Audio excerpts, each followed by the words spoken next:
I'm still reading The Psychology of Money, but I had to pause because this book doesn't just talk about money. It talks about how we think about money. And if you're being honest, that's the reason why a lot of people struggle financially. You might think you're having financial struggles because you have limited resources at hand. But 70% of the time, it's actually your mindset about money that is your biggest hindrance. So in this video, I want to share 12 lessons that completely changed how I see money. The first lesson is that everybody has different attitudes towards money. One of the first things that this book made clear to me is that nobody is crazy when it comes to money. We are all just shaped by different experiences. Morgan talked about how someone who grew up during the period of Great Recession will see money very differently from someone who grew up in a booming economy. In the same way, someone who grew up in a poor home will see money very differently from someone who grew up in a wealthy home. For example, one person hoards cash, another person invests aggressively. Both people think they are being smart because of the different experiences that have shaped their money mindset. Here's one of the biggest mindset shifts that I took from that book. We don't argue about money because someone is wrong. We argue about money because our financial past are different. The second lesson is do not underestimate the power of luck. Now, I know a lot of people don't like to attribute their success or their wealth to luck because that's not always the case. However, luck plays a very important role in our financial life. I also talked about how Bill Gates went to one of the few schools that had access to computer that so many other children didn't have access to at this time. Now, the question is, if Bill Gates hadn't gone to a school where there was computer, where he had access to it, would he have made success the world of computer? While luck is not everything, because you need to put in the hard work, you need to have the desire, luck helps you get opportunity you ordinarily wouldn't have access to. Luck puts you in rooms where you ordinarily not have access to. But survival, resilience, passion keeps you there. The third lesson is to focus on not screwing up. Morgan talked about how wealth is not built by being brilliant. And he went ahead to give an example of two men. One was a janitor and the second was into tech. It was making a lot of money at the time. At the end of the day, because of poor money mindsets and poor money management and his behavior towards money, eventually screwed up his financial success because he ended up running into loan. His house ended up being on auction because he could not pay all the loans that he has taken out. Had a lot of bad debts that at the end of the day, the wealth that he currently had could not cover. That bad debt completely wrecked his financial success. On the other hand, we have the janitor that invests his money every single month. So every time he gets his pay, he invests his money in blue chip stock. His money compounded over time. At the end of his life, he had a very good financial success. It doesn't take brilliancy to not screw up your financial success. It takes rewriting your money script to be able to sustain what you have at the end of the day. You don't need to be a genius to build wealth. You just need to avoid catastrophic mistakes. One lesson is to appreciate the magic of compounding. In this book, The Psychology of Money, Morgan gave us a brief story about Warren Buffett. Most people think that Warren Buffett is rich because he is smart. He's actually smart. But according to Morgan, the real secret is that he has been investing since he was a child. In the race of investment, compounding plus time equals insane results. Think about it.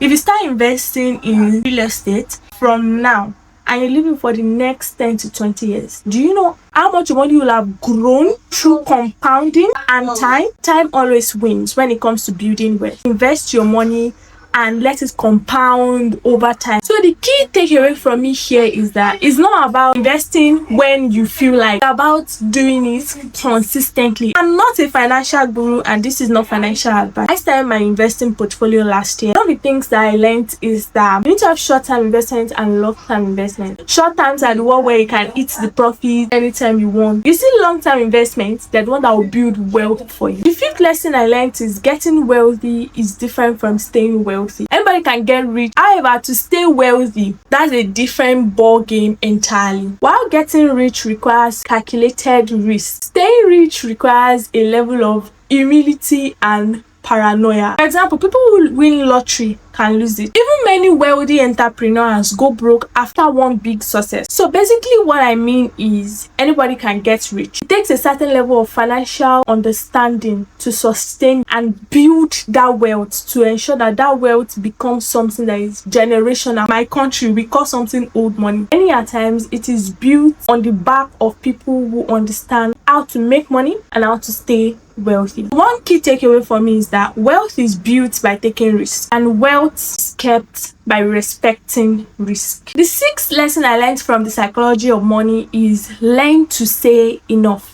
In this book, Osel tells the story of Rajat Gupta and Benny Madoff. These were people who were insanely wealthy. They wanted more wealth. And I think this is one thing about money. Humans always want more. We don't just know when to stop many a time. Rajat and Benny ended up ruining everything because of their lack of not knowing when to stop. They kept on chasing wealth to the point where they sabotaged their financial prosperity. This made me come to the understanding that making money is not the hardest financial skill. It's knowing when to say, okay, enough. And that's not to say you can't be ambitious, but you need to be careful and sensitive to know when to put a full stop. Seventh lesson that I learned is save as much as you can. Morgan explains that wealth is not necessarily about your income. It's about your saving rate. Have you ever seen two different sets of people where the person who is making more money doesn't even have as much money as the person who is not making up to them? This is because they understand that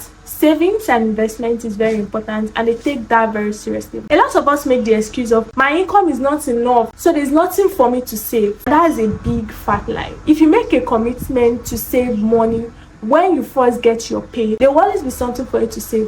The mistake a lot of us make is we wait till the end of the month, or we wait to take out all of our budget for the month before we bring our money to save. By the time we are done waiting till the end of the month, all our money is gone and there is nothing to save. Very important for us to not make excuses. See the way waking up in the morning and brushing our teeth is a necessity. That is how saving a part of our money immediately when we get our check is very important. For example, two people make 100k a month. One person saves 30k a month. That person saves 5k every other month or whenever they feel like. And you guess who is going to build freedom? The person who of course saves more and consistently so. Your saving rate matters more than your salary or your income. The eighth lesson is to use money to buy freedom. Instead of using your money to buy liabilities, learn to use your money to buy things that can bring in more money for you. You need to understand that the highest dividend that money pays is control over your time. So you need to understand how to use your money to buy freedom. One of the major ways is by investment. I've been doing a lot of research even prior to when I started reading this book, and it has opened my mind to see that one of the pillars of wealth is investment. You need to learn how to use your money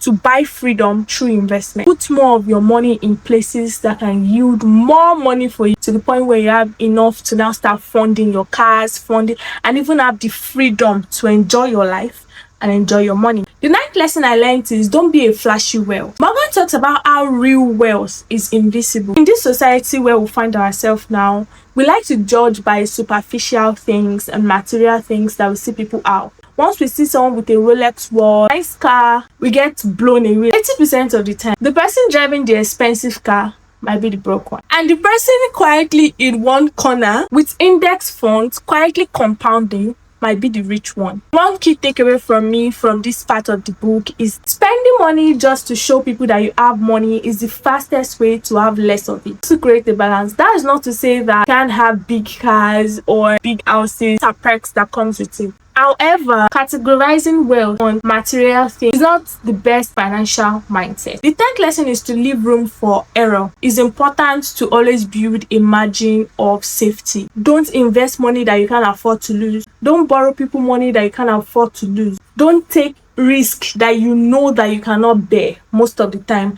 and don't over leverage. In this book, Morgan says that room for error is what lets you endure uncertainty. Uncertainty can always arise in your business, in your health, in your home. You have to always leave room for error because this will be the safety net that will save you when those time comes. The 11th lesson I learned is to avoid commitment that your future self might regret. Because this is life. Life changes, goals changes, income changes. This means that locking yourself into high expenses assumes that your future will always stay predictable, which is not always the case. Start committing to financial decisions and expenses that may not be sustainable for you in the long run. Nobody is saying to not use your money to live a luxurious life. However, if you want to be wealthy, stay wealthy, it is very important for you to think of your future self and your future finances before you make any financial commitment. The 12th lesson I picked from psychology of money is to be reasonable and not rational. I think that this is a very powerful lesson, especially for people who just dipping my feet into the world of stocks. If you know anything about stocks, you know that stocks are very volatile. So it's important to be wise as a serpent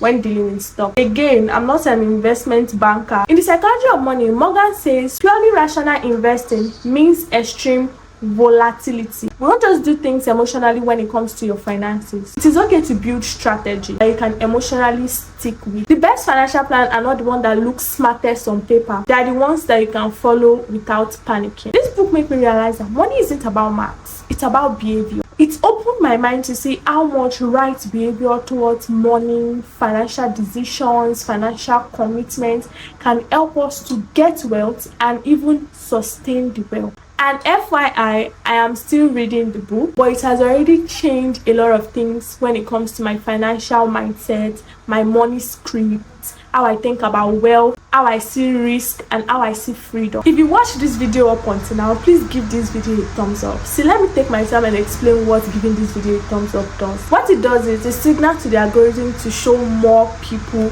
my video. That is what we want on this channel. Give this video a thumbs up and please subscribe to this channel. If you've been watching my videos and you've not subscribed, please subscribe, and I promise you that you will not regret it. And I'll see you on the next video.